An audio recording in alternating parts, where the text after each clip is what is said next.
आज की ताजा खबरों के अपडेट में बात करेंगे देश भर की तमाम बड़ी और काम की खबरों के साथ ही भारत सरकार की ओर से लिए गए कुछ महत्वपूर्ण फैसलों और जारी किए गए कुछ नए नियमों की। इसके अलावा देश की राज्य सरकार ने किया है बड़ा ऐलान, 1 साल में करीब 1.5 करोड़ लोगों को मिलेगा रोजगार। क्या है पूरी खबर बताएंगे आपको इस अपडेट में। साथ ही व्हाट्सएप यूज करिए, आज कुछ खबरें निकल कर आए सामने, बताएंगे आपको आगे इस अपडेट में। साथ ही बात करेंगे देश में कोरोना कर्फ्यू और लॉकडाउन से जुड़ी कुछ महत्वपूर्ण और बड़ी खबरों की। साथ ही आज की तमाम बड़ी और काम की खबरों की बात करेंगे इस अपडेट में। बात करते हैं आज की पहली बड़ी खबर की, तो पबजी के इंडियन वर्जन की धूम, सिर्फ 5 दिन में 1 करोड़ से ज्यादा लोगों ने किया है डाउनलोड।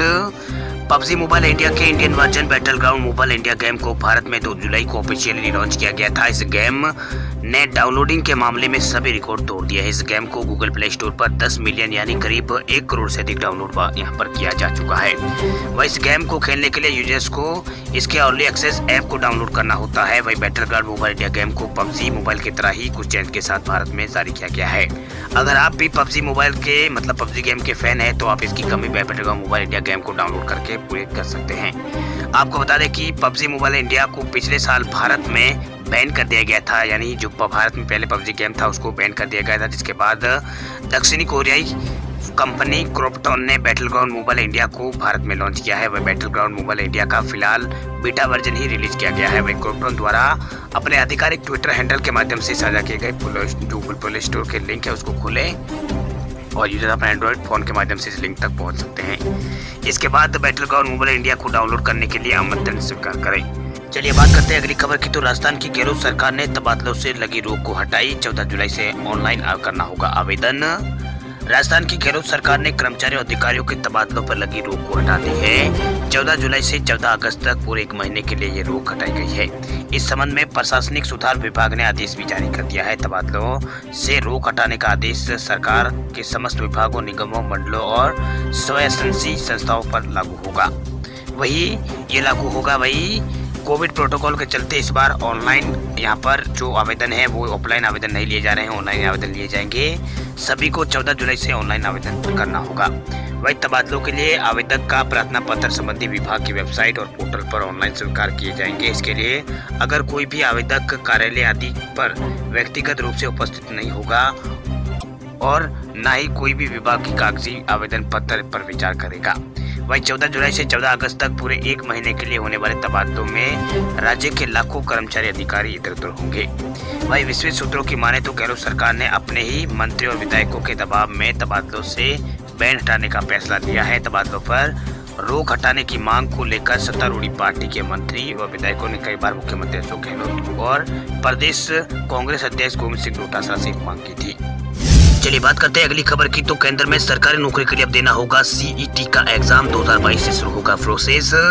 सरकारी भर्तियों को इंतजार करने बैठे युवाओं के लिए बड़ी खबर है। वर्ष 2022 से केंद्र सरकार की नौकरियों में किसी भर्ती के लिए अब इच्छुक उम्मीदवार सामान्य पात्रता परीक्षा यानी सीईटी की परीक्षा पास करना अनिवार्य होगा, तभी वे भर्ती के लिए आवेदन कर सकेंगे। वही केंद्रीय राज्य मंत्री डॉक्टर जितेंद्र सिंह ने मंगलवार को बताया है कि केंद्रीय जो नौकरी है उसके इच्छुक उम्मीदवारों के लिए एक सामान्य पात्रता परीक्षा यानी सीईटी की परीक्षा आयोजित की जाएगी। देश भर में साल 2022 में इसकी शुरुआत यहाँ पर की जाएगी। वही कार्मिक लोक शिकायत और पेंशन मंत्रालय की ओर से जारी एक नोटिफिकेशन में कहा गया है कि केंद्र सरकार की नौकरियों में भर्ती के लिए उम्मीदवारों को स्क्रीनिंग और शॉर्ट लिस्ट करने के लिए प्रधानमंत्री मोदी के व्यक्तिगत हस्तक्षेप से शुरू की गई ये अनूठी पहल इस साल के अंत से पहले सीईटी परीक्षा की शुरू होने वाली थी, लेकिन कोरोना वायरस की वजह से अगले साल के लिए इस परीक्षा को स्थगित कर दिया गया था। वही डॉक्टर जितेंद्र सिंह ने आगे कहा है कि कॉमन एंड टेस्ट कार्मिक और परीक्षण विभाग द्वारा सरकारी नौकरियों के लिए भर्ती में सरलता लाने के लिए ये पहल शुरू की गई है। युवा नौकरी के इच्छुक युवाओं के लिए ये खास एक बड़ा यहाँ पर वरदान साबित होगा। खासकर दूर दराज के इलाकों से रहने वाले युवाओं के लिए इससे ज्यादा फायदा मिलेगा। उन्होंने आगे कहा है कि ऐतिहासिक सुधार युवाओं के लिए प्रधानमंत्री नरेंद्र मोदी की गहरी संवेदनशीलता और चिंताओं और देश भर में युवाओं के जो युवा है उनको समान अवसर प्रदान कराने के लिए उनकी प्रबल इच्छा का नतीजा है। वह केंद्रीय मंत्रिमंडल की मंजूरी से सामान्य पात्रता परीक्षा आयोजित कराने के लिए राष्ट्रीय भर्ती एजेंसी यानी एनआरए का गठन किया गया है। एनआरए सरकारी क्षेत्रों में नौकरियों के लिए उम्मीदवारों की स्क्रीनिंग और शॉर्टलिस्ट करने के लिए सीईटी आयोजित यहाँ पर करेगा, जिसके लिए वर्तमान कर्मचारी चयन आयोग, रेलवे बोर्ड भर्ती और बैंकिंग कर्मिक चयन संस्थान के माध्यम से भर्ती की जाती है।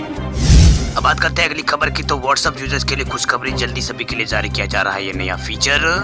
व्हाट्सएप यूजर्स के लिए खुशखबरी निकल कर आ रही है। जल्दी व्हाट्सएप पर मल्टी डिवाइस फीचर जारी किया जा रहा है। दरअसल यूजर्स को जिस मल्टी डिवाइस फीचर्स का लंबे समय से इंतजार था वो अब जल्दी रोल आउट किया जाएगा। ये उन लोगों के लिए काफ़ी यूजफुल होगा जो एक से ज़्यादा डिवाइस पर अपना अकाउंट चलाना चाहते हैं।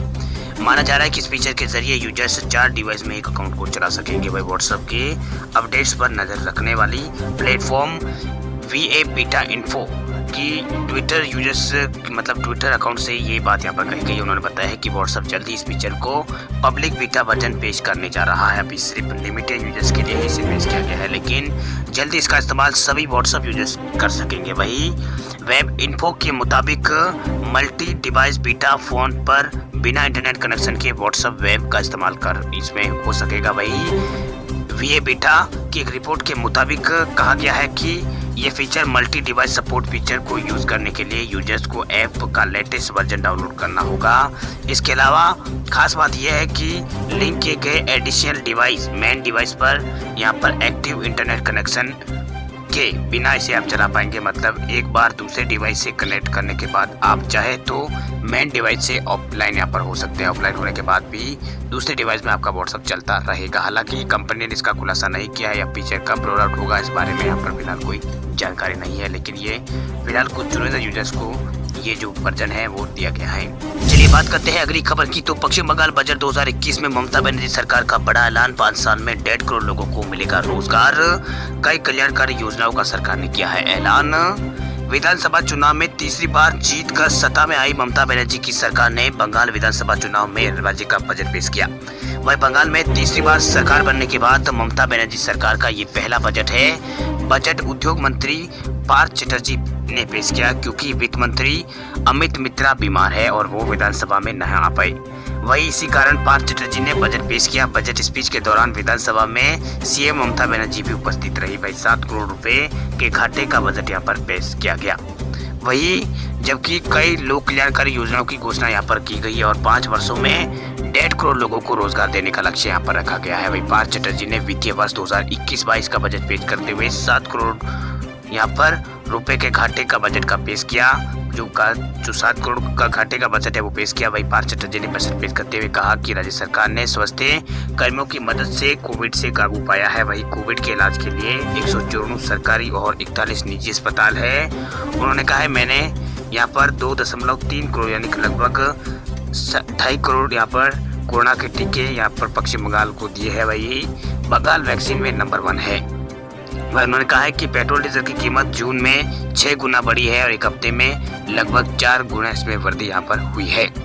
वही बजट भाषण के दौरान पार्थ चटर्जी ने केंद्र सरकार और पेट्रोल डीजल की कीमतों की वृद्धि में केंद्र सरकार की आलोचना की। आपको बता दें कि सत्र के पहले दिन राज्यपाल के अभिभाषण के दौरान बीजेपी विधायकों ने काफी हंगामा किया था। इसी के मद्देनजर जो विधानसभा में हंगामा होने की आशंका जाहिर की जा रही थी। वह जानकारों के मुताबिक इस बजट में कोरोना लॉकडाउन के चलते व्यापारियों को हुए नुकसान को ध्यान में रखकर कई घोषणाएं यहाँ पर सरकार की ओर से की गई है। चलिए बात करते हैं अगली खबर की। तो SBI ने मिनिमम बैलेंस और मैसेज चार्ज को लेकर बनाया नया रूल, लग सकता है चूना।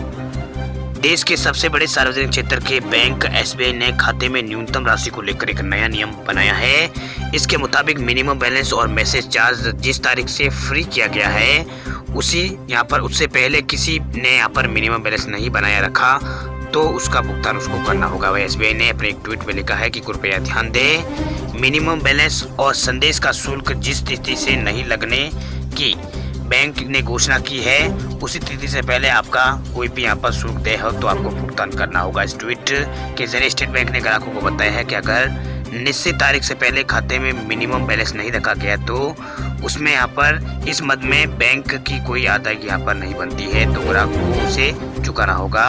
यानी अब ग्राहक को ये ध्यान रखना होगा कि उसका मिनिमम बैलेंस पहले से पेंडिंग नहीं हो। कृपया यहाँ पर ध्यान दें कि मिनिमम बैलेंस और संदेश का शुल्क जिस तिथि से नहीं लगने की बैंक ने घोषणा की है उस तिथि से पहले अगर आपका कोई शुल्क देय है तो उसका भुगतान आपको करना होगा। बैंक में मिनिमम बैलेंस को तकनीकी भाषा में एवरेज मंथली बैलेंस या फिर यहाँ पर AMB कहा जाता है।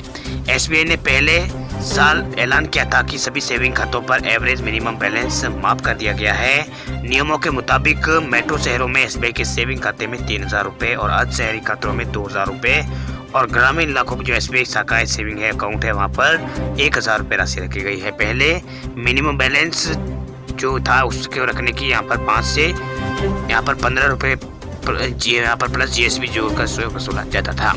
वही मार्च 2020 को स्टेट बैंक ने ऐलान किया कि एवरेज मंथली बैलेंस यानी AMB को माफ किया जा रहा है, लेकिन अगर ग्राहक के खाते में मिनिमम बैलेंस नहीं है तब उसे